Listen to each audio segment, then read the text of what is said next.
Cette semaine, l'UNICEF et ses partenaires ont récompensé les 5 meilleurs agents de santé communautaire des districts sanitaires de Diema et de Kita. Des récompenses pour avoir été plus présents à leur poste et pris en charge le paludisme, la pneumonie et les diarrhées chez l'enfant de 0 à 5 ans. Les récipiendaires ont également mené d'importantes actions de communication autour de la planification familiale et des gestes qui sauvent. Aujourd'hui, Focus Santé revient sur la stratégie des soins essentiels dans la communauté et rappelle comment les partenaires en sont arrivés à cette série de récompenses. Focus Santé, c'est une réalisation de Tessira Emmanuel Dambélé. Ces 20 dernières années, le Mali a multiplié le nombre de ses centres de santé, une avancée qui n'avait pas été suivie d'effets escomptés sur la mortalité chez les enfants de 0 à 5 ans. 70% d'entre eux continuaient à mourir à domicile de maladies évitables et guérissables comme le paludisme, la pneumonie, la diarrhée, la malnutrition et autres affections du nouveau-né. Pour inverser la tendance, l'État malien et ses partenaires ont développé la stratégie des soins essentiels dans la communauté SEC, dont l'élément le plus en vue est l'ASC, l'agent de santé communautaire vivant avec la communauté et prenant en charge les maladies qui tuent le plus les enfants.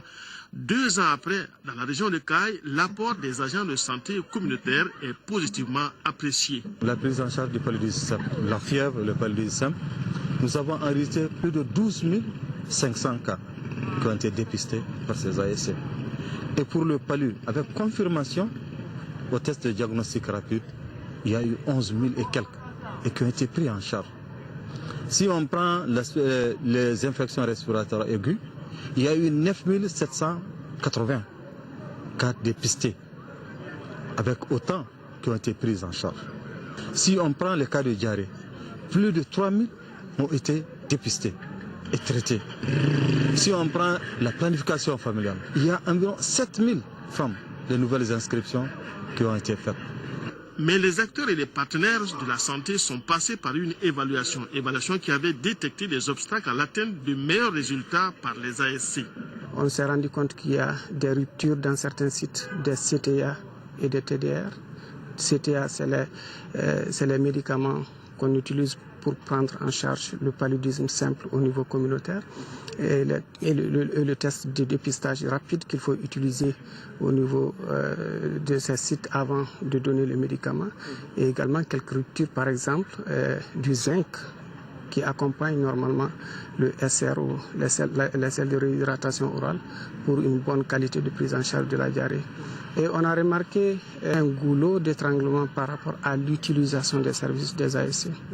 On a mis les ASC au niveau des sites, rapproché les soins des communautés, mais on s'est rendu compte que même en cassant la barrière d'accessibilité géographique, il reste d'autres choses à faire.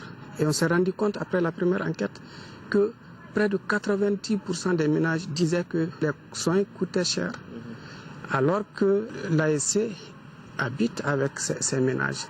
Cela voudrait dire qu'il ne faut pas se limiter seulement à rapprocher les soins, il faut également casser la barrière financière d'accès aux soins. Partie des interventions à évaluer et des goulots d'étranglement, un plan de levée des obstacles a été élaboré et mis en œuvre sur 6 mois, suivi d'une autre enquête qualitative au niveau des sites tests de Diema et de Kita. La différence est là.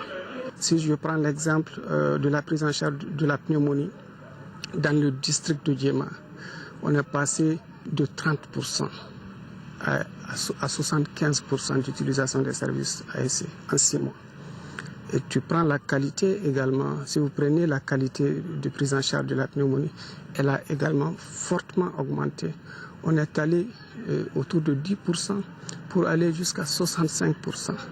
Sachant que la pneumonie fait partie des maladies tueuses des enfants de moins de 5 ans au niveau communautaire.